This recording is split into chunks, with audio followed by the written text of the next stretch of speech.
risk of being controversial. Conventional theory around meditation is that it conditions the psychic apparatus so that we can more readily perceive Atma. So it's not without value. No. Why are we here? Or are we so deluded that we're missing the whole point?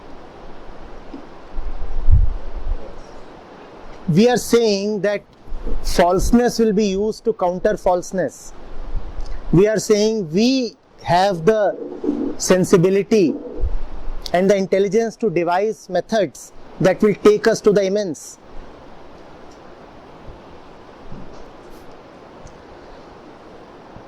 And that's not true. We don't need a method. Every method is a kind of rebellion against godliness. We are saying, I will come to you using a method I devised. How is it possible to devise your own personal road to that? So we have to call off the search. And you have to let him call you. Only he can call you to himself. Your own roads will not take you there. So that's grace. That's grace. Not a method, but grace. Grace can't be earned. And grace can't be methodical. Grace can't be cultivated, organized, taught or learnt. But sometimes we suffer enough to let go of control into it. Hmm? But sometimes we suffer enough to realise we can't control it, to let go into grace. So we have to do nothing. We can do nothing. You have to let everything happen. Doing nothing, one lets everything happen. Huh? This seems so easy and difficult in the same time. Yes. Difficult to our sense of control. I want to control the happening. Easy if you just want to relax. So we stop resisting life.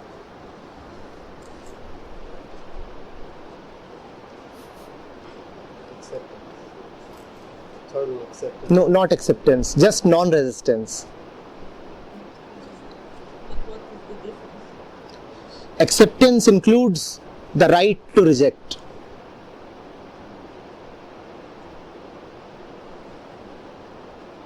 One surrenders the right to reject, and that is not acceptance.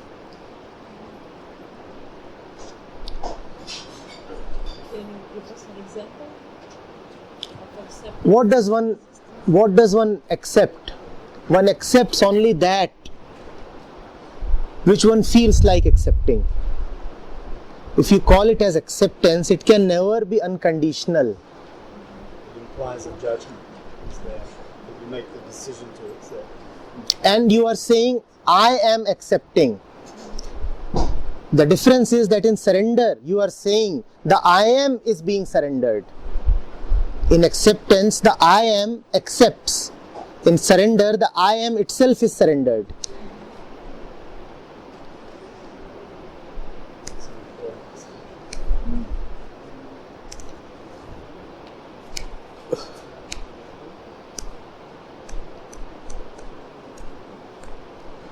So we should just have fun. It's all a leela. To many people, it sounds so bad that life is not a burden and you can just have fun. This is the greatest nightmare for the majority of people. Fun, the great sin. So we should have stayed at the Ganga Beach Cafe. Yeah. Not come here. Last night, in our session, I had a lot of fun. But the session this afternoon wasn't a lot of fun. And may not be appropriate and we don't have to do it, but I rather wanted to reflect on that session, reflection on that session. But it may not be appropriate to do that now. So that's up to you. Fun can never be as per one's expectations.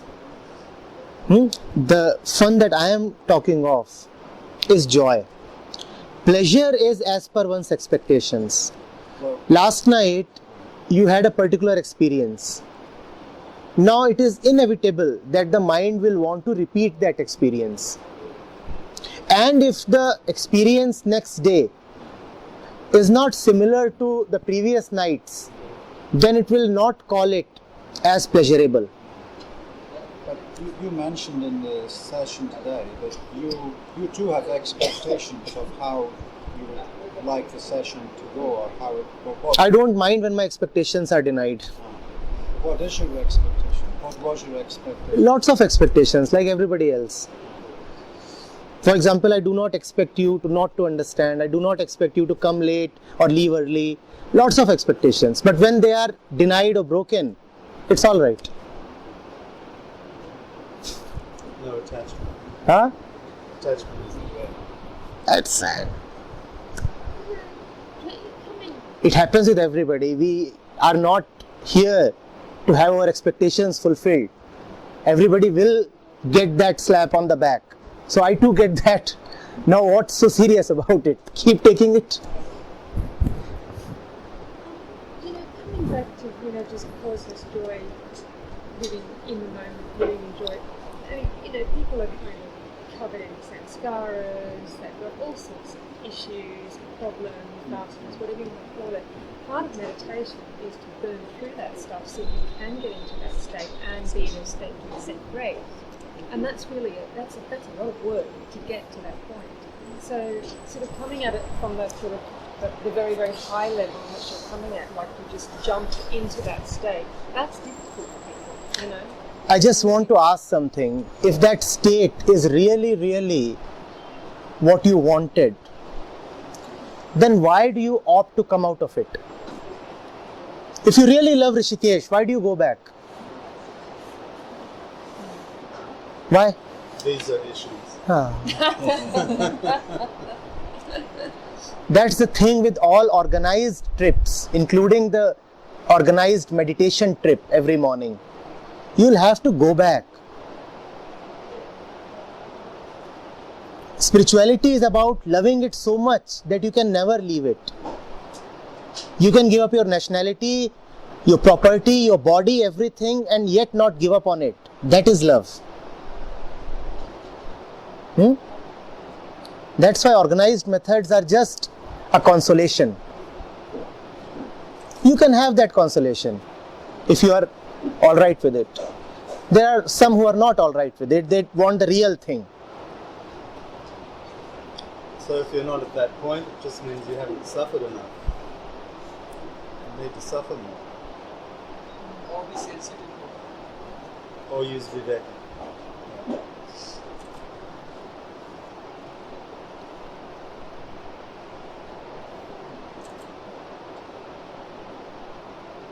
But it seems to me, that there is a usefulness as far as it may only be a holiday, it may only be taking a break, but if we're talking about meditation, we're talking about not following a plan, but we're following some kind of ideas of letting go, of non-attachment, or what have you. To be able to find a space that's away from most of the madness, only your own madness going into it, and finding that calmness, that glimpse, satori, that glimpse of yourself, or that spaciousness, that may only be a holiday, but if you can get into that space and get a glimpse of that, then it can make you start to realise that there's more to what's happening than the illusion of the waking. I want to say that it is not even that. It is not even a glimpse. See, remaining an employee, a paid employee of that firm, even the holiday that you are taking as an employee. So you cannot let go of that identity. When you very well know that your meditation time will stop and the clock is ticking, how can you ever go deep into samadhi? Because you can let it go. How can you let it go when you know that you have to come back? No, you can let go of the meditation. So you can get that glimpse. You go into a depth. Whatever. You won't even get that glimpse. Let go of it. You won't even get that glimpse. Do you know what is the difference between vacationing as a free man and vacationing as someone who is drawn to return on a particular date? Do you understand the difference? Yeah. You can never go deep. You can never go deep into relaxation when you know that you have a return ticket waiting for you. That is why meditativeness must be 24 hours, 7 days of the week. When you are eating, walking, sleeping, talking, sitting here, I am meditating. This is meditation. Dancing, you are meditating. Simply walking down the street, you are meditating. You are meditative. Can you say that a free man's life itself is meditation? Yes, yes.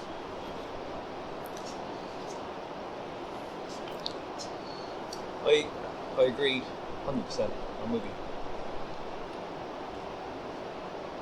But part of me's not so easy to throw away the usefulness, despite, I'm not talking about personal practice, but despite just from what I have seen, I've seen a lot of people that are very into the ego, very sped up.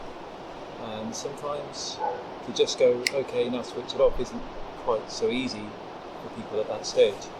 And if you're meditation, you're saying the big gap between ourselves and between us ourselves basically is the ego, it's the mind, it's the busyness, and there's something that could potentially, although to be discarded later on, be used as a tool to first of all calm that mind. And again, we're talking about processes and really what we're talking about is instant awareness, but do you understand where I'm coming from in regards to if your mind's so sped up you can't even contemplate just switching over, to go through a period of meditation to then drop the meditation once you find yourself. I've seen people use it as a tool in that way, and I've seen people that would really struggle to understand where you're coming from if they hadn't done some meditation first to at least calm that ego, at least realise the unreality of the egoic state. See, it is not without reason that the sage is cautioning that Sushupti is a trap of Maya. Similarly, I am cautioning that these meditation excursions are a trap of Maya. They are just parallels. When you get relief in this much, why would you want the immense? I see. So because you relieve your suffering, it means you can then carry on with your suffering rather than the suffering builds up and then you go, oh, this is too much, and let it go instead. You have a tumor and it's turning cancerous and it hurts, and some doctor provides you something which tranquilizes. Now it appears to be good because you don't feel the pain, but what is really happening? You are continuing with the tumor now. That tranquilizer is enabling you to continue with your life. You may not perceive the suffering now, but the suffering is now internalized. That is what these meditation methods do. Do you want tranquilizers or do you want health?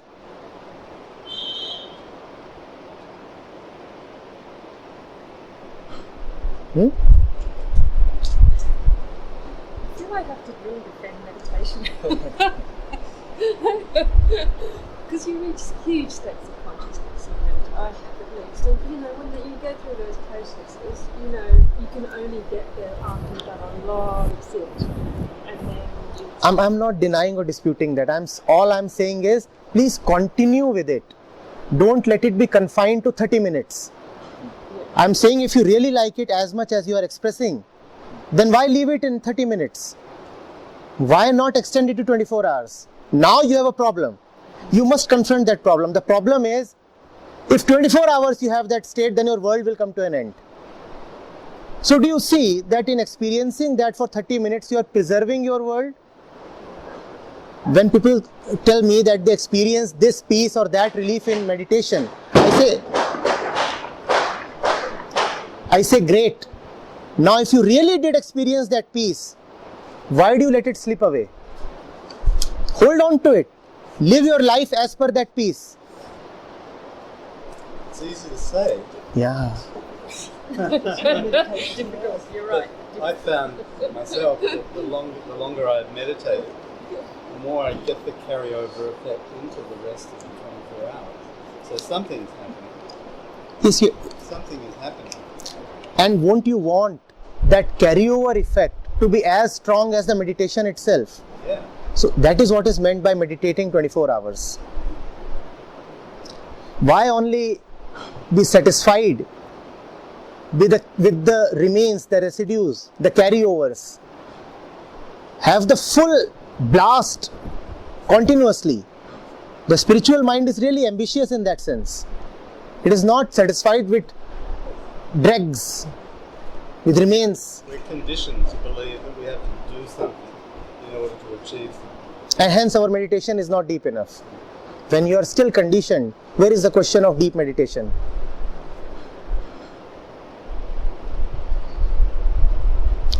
I'm not denying that at all. That which we call as methods of meditation were intended just to open the doors. But what to say? If the doors are open, you enter, you touch the furniture and then you run back. You are intended to stay there, not go there, write your name and come back. Sign the visitor book. And sign the visitor's book and then rush back to maintain your life and car and wife and family and society.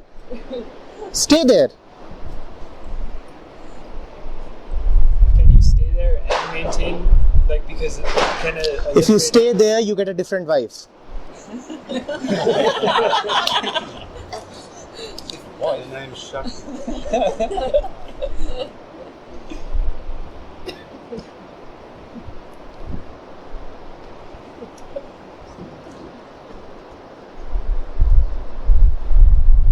What if you enjoy, like, genuinely, you're surrendered, you know? That it's not really like, you're not overthinking anything, you're just doing and flowing. And you also really like your wife and your car and whatever, genuinely, you know? This is also possible.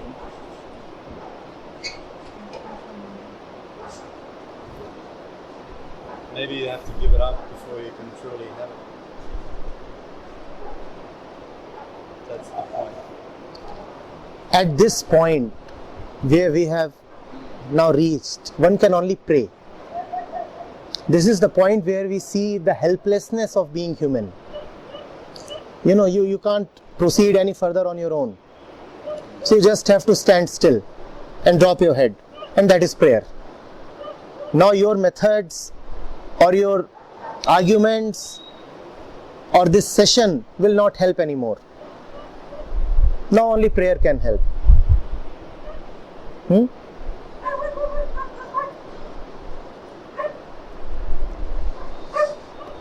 is how we generate grace. We have to ask. We open ourselves. It is already there, not generated.